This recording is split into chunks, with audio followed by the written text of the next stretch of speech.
I've made this voiceover microphone from a condenser mic capsule to find out if all that complexity and ambiguity around DIY studio microphones are because of genuine technical challenges or are they just pointless tolemization of a far simpler solution. I mean, audiophiles do have a reputation of falling for overcomplicated gimmicks, so I had my doubts whether a DIY condenser microphone really needed to be that complicated. And even if you take nothing else from this video, I want you to understand how incredibly easy it is to make a condenser microphone like this to interface with your computer or a phone. But before we get into condenser mics, let's first have a look at its more domesticated sibling, the Electret microphones. They are practically ubiquitous, from headset mics, wearable lapel mics, conference desk mics, to handheld devices like this. It's an incredibly simple device with just a positive and a negative lead. Just connect a 3.5mm audio jack and you already have a functional microphone at your hand. I'll run some tests, so for convenience, I'm just gonna stick it to a clip with glue and add a heat shrink wrap for a bit more structural integrity and to reduce the eyesore. Now, with just that, I can connect it to a device to be detected as a microphone and start recording with it. Even though they may have a higher noise floor, these small Electret mics have a nice and flat frequency response curve, which makes them great for general purpose usage. Now, you may have noticed that these Electret microphones come in different sizes, and if you're curious if their sizes affect the audio quality, then let's find out. Here's a 9mm diameter capsule you'll find inside most serious, sensitive and directional audio equipments like desktop or shotgun microphones. You'll notice that functionally they look very similar, and they actually are. This pin which is connected to the shield is negative and the other one is positive lead. Now, if you didn't know, the 3.5mm jacks have a total 4 connector wires. Two of them are for audio output through left and right channels, one ground, and the microphone. You can easily check the continuity of the wires to find out which is which. The mic in wire would be connected to the positive lead and the ground wire would be connected to the negative lead of the module. Going on about it pretty much the same as before, but this time I'm using this larger tie pin to glue it on. Once we apply our signature black heat shrink tube, we are ready to connect and test it out. But Dave, I hear you ask, you promised us a condenser microphone. Why do you keep talking about the Electret microphones? Because you see, as I mentioned before, electret mics being domesticated, technically all capacitive audio transducers are condenser mics. The electret mics so far we have been working with are capacitive, so they are equally as much of a condenser mic. However, there are some condenser mics that are more equal than others and are called the true condenser microphones.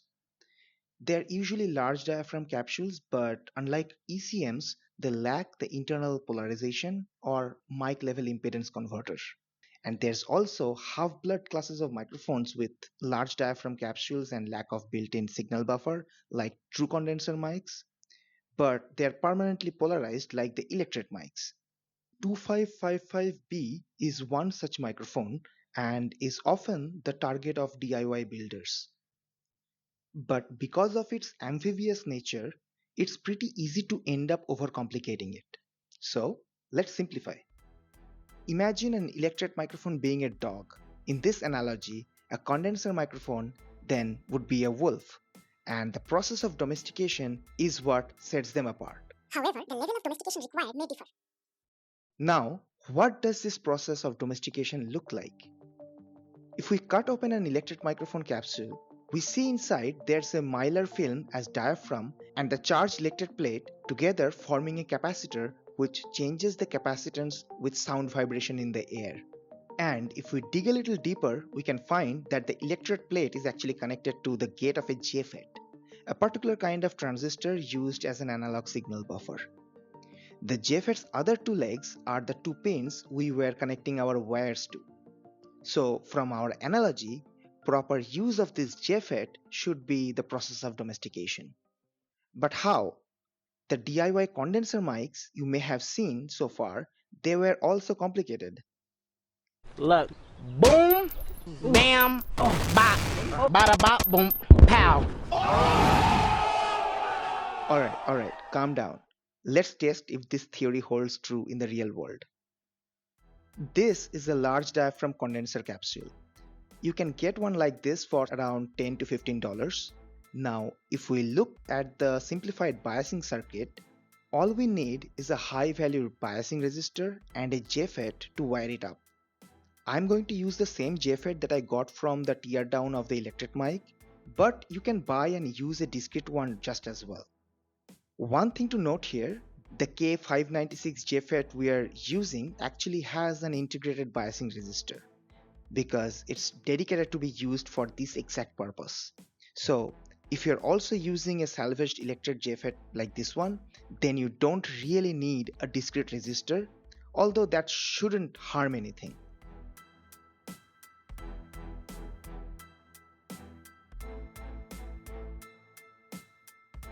And I agree, I could have done a better soldering job to make it easier to visualize the circuit, but hopefully the colors make it easier to understand what's going on. Now, I guess all we need to do is to wire up the connectors, for which I'm gonna use this short female connector. And here's the moment of truth.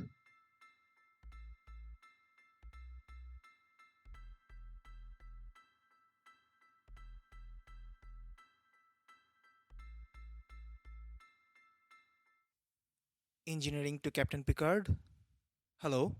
Hey, this works. Just this microphone capsule with the JFET and a resistor, biasing resistor. That's it. That's all it takes.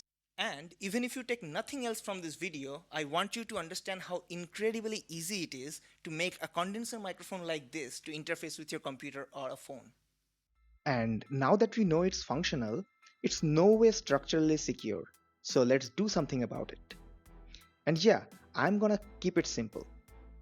I'm using this retro artifact that I have been holding on to for over 25 years now.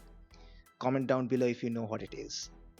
Anyway, after making an incision to cut off the top, which fits the capsule quite nicely, I can just glue it on. And at the bottom, we're going to make a hole to attach the female 3.5 mm port and also glue it on. Once the glues on both sides have dried, we can put it together with a press fit snap and we are done. We can put it on a shock mount like so and connect it to a computer, tablet or phone if they have a 3.5 mm audio jack with microphone biasing support. And if they don't, all you need is an active adapter like this and you're all set. Now, this isn't a surprise really that you have been listening to the voiceover of this video that was recorded through this microphone. So I'll let you be the judge of its subjective quality. For me personally, it far surpasses the quality I was expecting out of it. On a less subjective note, however, after using this microphone for quite a while now, here are a few things that I've noticed. First of all, this is really good for vocals and voiceover, which goes without saying. But secondly, this is also highly directional, which means I get to sit in front of it and speak and not worry about fan noises or other ambient sounds in my room. And on that note, it is also really good at rejecting ambient and peripheral sounds because the fall off is really sharp. If I'm not very close to the microphone, the sound does not get picked up as nicely as it otherwise would. If I can show you that by being closer or farther from the microphone, you might be able to perceive that how it works. And one last thing, that I intentionally did not put that entire assembly inside a Faraday cage, metallic Faraday cage, which would be the norm for most builds. But this was my experiment to find out whether the effect of EMI is actually noticeable or not. And from what I can tell you, is absolutely not noticeable at all. Now, I also wanted to compare the large diaphragm microphone against the run-of-the-mill budget Electret microphones, the ones that we made before, to see how they fare. Is there really a point to the expensive condenser capsules, or after a certain point it's just diminishing returns? Let's start with the condenser mic. The quick The quick brown fox jumped over the condenser mic. Next up, the large electret mic. The quick brown fox jumped over the large electret mic. And lastly, the small electret mic. The quick brown fox jumped over the small electret mic. Now remember, the purpose of this test is not to make them sound good, just to analyze them. These are called spectrograms. Unlike waveforms, which only tells you how loud a sound is at a certain point in time, spectrograms also give you a heat map of which all frequencies were involved in making of that sound, and in which proportion. Now, if we put these three spectrograms side by side, we can immediately see some characteristic differences among them. First of all, as the sizes go higher, their ability to pick up lower frequency and reject higher frequency also goes higher. This is usually what makes the larger mics to sound better because they're good at picking up the vocal ranges and weak at higher frequency sounds. Another thing to note here is that the difference between the condenser and large electret mic is quite marginal. You can just apply an equalizer to cut off the higher frequencies and they should sound comparable. In fact, even professional boom mics from popular brands generally have large electret mic inside and no one complains about their sound quality because it's not bad at all. But if we take a look at the performance of the small electret mic, we see a couple of problems. Because of its small diaphragm cross section, it is less capable of capturing the sound pressure, resulting in weak signal, so it needs more amplification. On the other hand, because of its omnidirectional and equal opportunity frequency response, it picks up all kinds of sounds with all frequencies from all different angles, intended or not. And on top of that, because of its size, even a weak sound pressure is strong enough to be detected by it. And the extra amplification it needs not only affects the intended sound but also makes those other noises more prominent. The technical way to put all this together would be to say that it has a poor signal to noise ratio or low noise rejection ratio. I'm sure there are a lot to unpack there and we can be here all day. But to summarize, the small electret mics can be okay if you are not selective about the particular sound and want to record the whole ambience. They're tiny, simple, cheap, effective, and would produce the most true to life recording to a fault, along with all the sounds you don't actually want to get recorded. The large electret mics, however, are going to be the heavy lifters that you are going to have to deal with the most in majority of the audio recording equipments. They have unfair advantage purely because of physics. Its strengths, that is high signal to noise ratio and exceptional bandpass for vocal range, comes from its size specifically being optimal for that.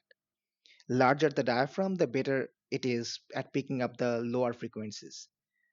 So anyway, for voice recording in a static controlled environment like a studio, it's hard to beat a large diaphragm condenser mic. At the end of the day, I just wanted to see how costly, complex, and tedious a high quality DIY condenser microphone design needs to be, and then go ahead and make one to prove the point. And I'm glad that I did, because the answer is very little, less than I had imagined. Hope you found this video useful or at least interesting. I had been working on this video for a pretty long time, and one of the viewers had even asked about making a video on DIY microphones. I couldn't say much at the time, but if you are watching this video, shout out to you. I have a lot of projects going on, but your feedback and requests give that extra boost in motivation to drive these projects to completion. So keep them coming. Please subscribe and let me know your thoughts in the comments. I read and respond to them all, and they absolutely make my day. Thanks for watching, and break it till you make it.